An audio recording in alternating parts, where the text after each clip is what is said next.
जय हिंद फौजियों। 17 अप्रैल का थर्ड शिफ्ट का पेपर लेकर आ चुके हैं आपके बीच। 17 अप्रैल आर्मी परीक्षा ओरिजिनल पेपर थर्ड शिफ्ट के में आए हुए हम लोग सारे सवालों को देखने वाले हैं। आर्मी जीडी का पेपर था, आज आप सभी जान रहे हो। यह सवाल आया थर्ड शिफ्ट में कंप्लीट। आज देखेंगे कौन कौन से सवाल पूछे गए हैं थर्ड शिफ्ट में, आपके जो है कौन कौन से क्वेश्चंस आए हैं।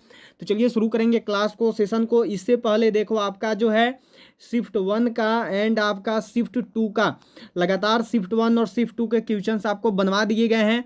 तो अगर आप सभी ने उन सभी क्वेश्चंस को नहीं देखा है तो डिस्क्रिप्शन बॉक्स में उनका लिंक दिया हुआ है, जाके सब कोई देख लीजिएगा। तो चलिए शुरू करेंगे आज के क्लास को। और याद रखिएगा सबको एक चीज़ कि आज शाम 7 बजे, ठीक है, सभी लोग को ध्यान में रखना है कि आज शाम 7 बजे जो है हम लोग तीनों शिफ्ट में आए हुए क्वेश्चंस को करेंगे। जो भी क्वेश्चंस पूछे गए हैं तीनों शिफ्ट में, उन सभी क्वेश्चंस को आज शाम 7 बजे हम लोग कंप्लीट पूरा का पूरा एक जगह पे बनाने वाले हैं। तो सभी लोग को शाम 7 बजे का क्लास में जरूर जुड़ना है। इस शाम 7 बजे क्लास में हम लोग तीनों शिफ्ट के में आए हुए पेपर को करेंगे, ठीक है। तो चलिए क्वेश्चन नंबर 1 यहाँ पर देखो आपका शिफ्ट 3 में दिया हुआ था उसका है। और याद रखिएगा कि ये किसी एक एआरओ के सवाल नहीं है, अलग अलग एआरओ के मिक्स क्वेश्चंस है, ठीक है। ये अलग अलग एआरओ के मिक्स क्वेश्चंस है, कुछ अलग एआरओ का है, कुछ अलग एआरओ का है, सभी जगहों के मिक्स क्वेश्चंस है, क्योंकि अलग अलग जगह से बच्चों ने फोन कर करके जो है क्वेश्चंस को बताया है। चलिए क्या सवाल है कि झेलम किसकी सहायक नदी है। Jhelum is the tributary of Ganga, Yamuna, Sindhu या फिर हुगली। जो झेलम है यह किसकी सहायक नदी है। जो झेलम है ये किस नदी की सहायक नदी के रूप में जानी जाती है। झेलम किसकी सहायक नदी है, तो झेलम याद रखना है सभी को सिंधु नदी की सहायक नदी है। जो सही जवाब होगा ये होगा ऑप्शन सी, सिंधु। चलिए अगला सवाल देखते हैं, अगला सवाल पे चलेंगे। अगला सवाल जो है यह देखो यहाँ पर आपसे पूछा गया है कि कालीबंगा कहाँ स्थित है। Where is the Kalibanga located. Gujarat का, पाकिस्तान, राजस्थान या फिर हरियाणा। याद रखिएगा सबको कि सिंधु सभ्यता से जुड़ा हुआ सवाल पूछा जा रहा है, सिंधु सभ्यता से जुड़ा हुआ सवाल आ रहा है। कालीबंगा, धौलावीरा आज आपका दोनों पूछा गया है। कालीबंगा देखो आ गया है। कालीबंगा कहाँ स्थित है, तो कालीबंगा देखो आपका राजस्थान में स्थित है। सुबह में धौलावीरा वाला पूछा था, तो सभी लोग ध्यान में रखोगे, सभी लोग क्लियर रखते चलोगे, पढ़ के ही जाना पेपर में।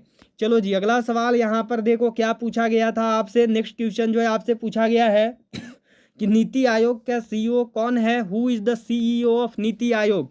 नीति आयोग के सीईओ कौन है, नीति आयोग के चीफ एग्जीक्यूटिव ऑफिसर कौन है।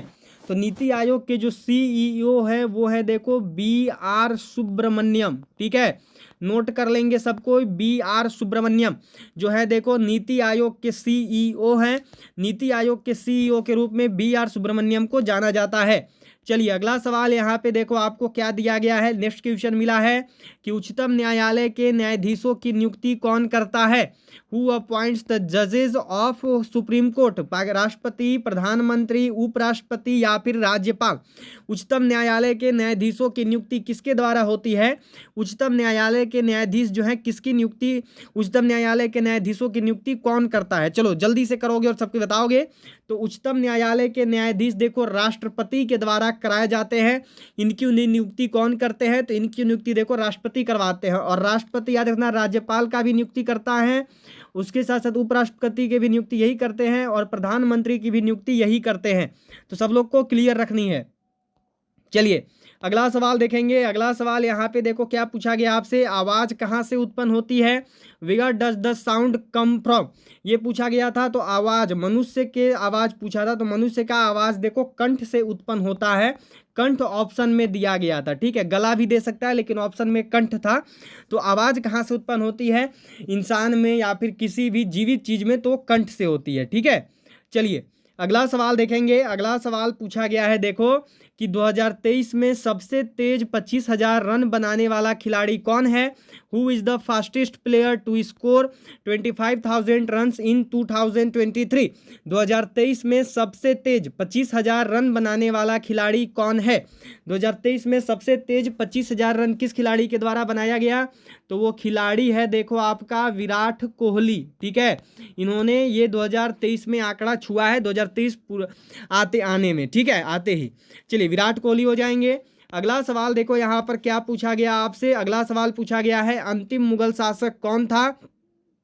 Who was the last Mughal ruler, अंतिम मुगल शासक कौन बना, अंतिम मुगल शासक कौन हुआ। चलो जल्दी से करना और सबको बताना अंतिम मुगल शासक जो है कौन हुए। तो अंतिम मुगल शासक सबको याद रखिएगा, अंतिम मुगल शासक था देखो आपका बहादुर शाह द्वितीय। ठीक है, सब लोग को ध्यान में रखना है, यह जो है अंतिम मुगल शासक था, यह जो है अंतिम मुगल सम्राट था, बहादुर शाह सेकंड, बहादुर शाह द्वितीय। चलिए नेक्स्ट क्वेश्चन आपसे क्या पूछा गया है यहाँ पे कि ध्वनि की चाल हवा में किस पर निर्भर नहीं करती है। The sound speed of sound does not depend on what in the air, बल में, हवा में, समय में या फिर दाब में। जो ध्वनि की चाल है यह हवा में किस पर निर्भर नहीं करता है। इस सवाल का सही जवाब क्या होगा। चलिए बिल्कुल सही जवाब सब लोग का आना चाहिए और बताना है यहाँ पे ध्वनि की चाल हवा में किस पर निर्भर नहीं करती है। तो ध्वनि की चाल देखो हवा में दाब पर निर्भर नहीं करती है, यह जो है प्रेशर पर निर्भर नहीं है। ठीक है, डी वालों का जवाब सही है, डी वालों का आंसर सही है। चलो जी अगला सवाल दिया हुआ है कि जीवाणु जनित रोग कौन सी है, which is caused by bacteria, typhoid, AIDS, बुखार या फिर चेचक।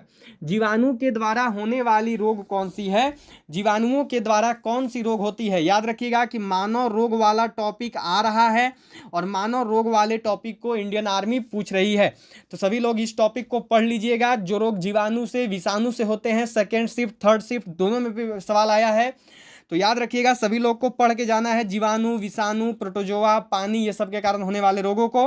जीवाणु जनित रोग कौन सी है, तो जीवाणुओं के कारण जो होने वाली रोग है यह है देखो यहाँ पे आपकी टाइफाइड, ऑप्शन ए सही होगा। चलो जी अगला सवाल देखो आपका है यहाँ पर 10 नंबर सवाल है आपका। क्या क्वेश्चन है कि यकृत के बाद दूसरी सबसे बड़ी ग्रंथि कौन सी है, which is the second largest gland after the liver. अग्नाशय, अमाशय, मस्तिष्क या फिर कान। यकृत के बाद दूसरी सबसे बड़ी ग्रंथि कौन सी है, यकृत के बाद जो है दूसरी सबसे बड़ी ग्रंथि कौन सी होती है। सही जवाब क्या है जल्दी से करेंगे और सबकी बताएंगे। यकृत के बाद दूसरी सबसे बड़ी ग्रंथि कौन सी होगी, तो यकृत के बाद जो दूसरी सबसे बड़ी ग्रंथि है यह देखो अग्नाशय है, यह देखो पेनक्रियाज होता है। ठीक है, ऑप्शन नंबर ए सही होगा। चलिए जी अगला सवाल यहाँ पर देखो दिया हुआ है, नेक्स्ट क्वेश्चन है कि आलू में अंकुरित भाग कौन सी है, which is the sporiest part of potato. आंख, मुंह, बाहरी भाग, डी में है ए और बी दोनों। आलू में जो अंकुरित भाग होता है उसको क्या बोलते हैं, आलू में जो अंकुरित भाग होती है उसको क्या कहा जाता है, वह क्या कहलाता है। तो आलू में जो अंकुरित भाग है उसको देखो आंख के रूप में जानते हैं। ठीक है, ए वालों का जवाब यहाँ पे सही होगा। चलिए नेक्स्ट क्वेश्चन आपसे यहाँ पर पूछा गया है, देखो ये नहीं है, ये ऐसे नहीं लिखा हुआ था, ऐसे लिखा हुआ है कि ऊर्जा खपत का ताप है। ठीक है, ऊर्जा खपत सबसे कम किस में होता है, ऐसे लिखा हुआ है आपका, ऊर्जा खपत सबसे कम किस में होता है, ये गलत हुआ है, एनर्जी कंजप्शन लेस। तो सबसे कम एनर्जी कंजप्शन देखो एलईडी में होता है। ठीक है, याद रखिएगा ऑप्शन ए यहाँ पर सही होगा। चलिए अगला सवाल करेंगे। अगला सवाल देखो क्या पूछा गया था कि पानी में चम्मच का टेढ़ा मेढ़ा होना, कुकडेनेस ऑफ स्पून इन वाटर, अपवर्तन, परावर्तन, विवर्तन या फिर डी में है नन ऑफ दीज। पानी में चम्मच का टेढ़ा मेढ़ा होना ये किसके कारण होता है, पानी में जो चम्मच है ये टेढ़ा मेढ़ा किसकी वजह से होता है। इस सवाल का सही जवाब क्या है, चलिए जितनी जल्दी जवाब देंगे देखते हैं कौन कौन बता पा रहे हो। पानी में चम्मच टेढ़ा मेढ़ा किसका वजह से होता है, तो यह देखो होता है अपवर्तन के कारण। ठीक है, ए वालों का जवाब सही है, ए वालों का आंसर जो है यहाँ पर सही है। चलो जी अगला सवाल आपसे पूछा गया है कि डक शब्द किससे संबंधित है, what is the word duck related to, table tennis, शतरंज, खो खो या फिर क्रिकेट। जो डक शब्द है इसका संबंध किस खेल के साथ है, जो डक शब्द है यह किस खेल से संबंधित है।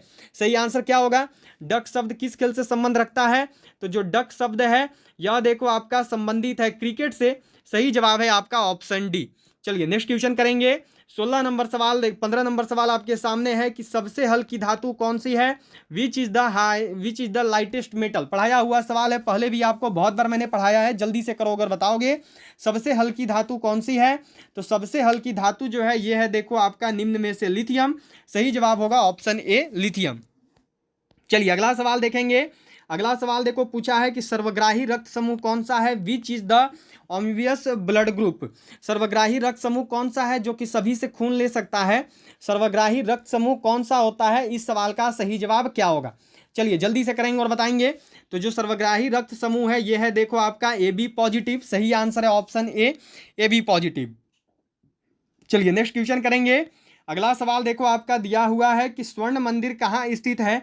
Where is the Golden Temple located. Gujarat में, उड़ीसा में, पंजाब में या फिर झारखंड में स्वर्ण मंदिर जो है यह कहाँ पे स्थित है। मंदिर वाला सवाल आ रहा है। सूर्य मंदिर पूछा अभी, इसके बाद देखो मोढेरा का सूर्य मंदिर पूछा गया था, फिर आपसे स्वर्ण मंदिर पूछ दिया गया। तो याद रखना सभी लोग मंदिर वाला टॉपिक पढ़ लेना, मैंने पढ़ाया हुआ है ये वाला टॉपिक, क्लास इसका हो गया है, सब कुछ पढ़ लीजिएगा। स्वर्ण मंदिर कहाँ पर है, तो यह देखो पंजाब में स्थित है। ठीक है, चलिए अगला सवाल करेंगे। अगला सवाल देखो आपका पूछा हुआ है कि दिल्ली के वर्तमान सीएम हैं। Who is the present CM of Delhi. Delhi के वर्तमान सीएम कौन है, जल्दी से करेंगे और सबको बताएंगे। दिल्ली के वर्तमान सीएम निम्न में से कौन है। चलो जी, बिल्कुल सही जवाब आना चाहिए सबका। दिल्ली का वर्तमान सीएम निम्न में से कौन है, जल्दी से जवाब दोगे और सबको बताओगे। दिल्ली के वर्तमान सीएम कौन है, तो सबको जानते हैं, यह देखो अरविंद केजरीवाल जी हैं। ठीक है, हेमंत सोरेन कहाँ के हैं, तो हेमंत सोरेन याद रखना सबको, ये झारखंड के हैं। एकनाथ शिंदे कहाँ के हैं, तो यह देखो महाराष्ट्र के हैं। ठीक है, सब लोग को ध्यान में रखनी है। चलिए अगला सवाल है यहाँ पे देखो आपका नेक्स्ट क्वेश्चन आपको क्या दिया गया है कि डेमोग्राफी में डेमो का अर्थ है। What does demo mean in demography. जो डेमोग्राफी है इसमें डेमो का अर्थ क्या होता है, डेमोग्राफी में डेमो का अर्थ क्या होगा। तो डेमोग्राफी में देखो डेमो का अर्थ होता है जनसंख्या का अध्ययन। ऑप्शन ए सही है, ए वालों का जवाब जो है सही है। चलो जी अगला सवाल आपसे देखो पूछा गया है कि बेटन कप का संबंध किस खेल से है। Beighton Cup is related to which sport. चलिए जल्दी से करेंगे और सबको बताएंगे कि बेटन कप किससे संबंधित है, फुटबॉल से, क्रिकेट से, हॉकी से या फिर शतरंज से। बेटन कप किससे संबंध रखता है, तो बेटन कप देखो संबंधित है हॉकी से। सही जवाब होगा ऑप्शन सी। चलिए नेक्स्ट क्वेश्चन करते हैं। अगला सवाल है देखो यहाँ पर, यह क्वेश्चन आपसे क्या पूछा गया है कि कावेरी नदी पर कौन सा जलप्रपात है। Which waterfall is on the Kaveri river. Kaveri नदी पे कौन सा जलप्रपात है। चलिए एक एक बार जल्दी से सारे लोग शेयर कर देंगे अपने हर एक दोस्त तक, अपने हर एक फ्रेंड तक, क्लास को जल्दी से शेयर कर दीजिए। सभी लोगों को लाइक कर लेनी है और जिन्होंने भी अभी तक भी सब्सक्राइब नहीं किया है सभी लोग सब्सक्राइब करके बेल आइकन को ऑल पर जरूर सेट कर लेंगे। कावेरी नदी पर कौन सा जलप्रपात है, तो यह है देखो शिव समुद्रम जलप्रपात। ठीक है, चलिए अगला सवाल देखो यहाँ पे आपको दिया हुआ है कि नोबेल पुरस्कार की शुरुआत किस वर्ष से हुई। When did the Nobel prize start. सही जवाब क्या है, जल्दी से करना और सबको बताना है। नोबेल प्राइज की शुरुआत कब हुई, तो याद रखिएगा ये हुई है 1901 में। सही जवाब होगा ऑप्शन डी। चलो अगला सवाल देखो पूछा गया है आपका कि तेलंगाना के वर्तमान न्यायाधीश कौन है। हु इज द करेंट जज ऑफ तेलंगाना। चलिए जल्दी से सब लोग को आंसर करनी और यहाँ पर बतानी है। अच्छा एक चीज याद रखिएगा कि वर्तमान में जो नियुक्तियां हुई हैं, नियुक्तियां कोई आम कंपनी का नहीं, बड़ा बड़ा सरकारी संस्था ये सब में जो नियुक्ति हुआ है उस नियुक्ति को पढ़ लेना है सब लोग को। ठीक है, तो तेलंगाना के वर्तमान न्यायाधीश कौन है, तो ये है देखो उज्जवल भुयान। ठीक है, ए वालों का जवाब सही है, ए वालों का आंसर सही है। चलो जी अगला सवाल आपके सामने है कि पश्चिम बंगाल, क्या सवाल पूछा गया है, पश्चिम बंगाल की वर्तमान सीएम कौन है। Who is the current CM of West Bengal. एकदम पढ़ के ही जाना, याद रखना मैं हमेशा बोल रहा हूं कि मुख्यमंत्री वाला टॉपिक, इसके साथ साथ आपका देखो राज्यपाल वाला टॉपिक और इसके बाद जो है प्रमुख मंत्री। ठीक है, और आपका न्यायाधीश, ये सब वाला टॉपिक जो वर्तमान में नियुक्ति हुआ है उन सबको एकदम पढ़ के जाओ, आएगा ही आएगा। आ रहा है पश्चिम बंगाल में कि वर्तमान सीएम कौन है, सबको जानते हो, ममता बनर्जी हैं।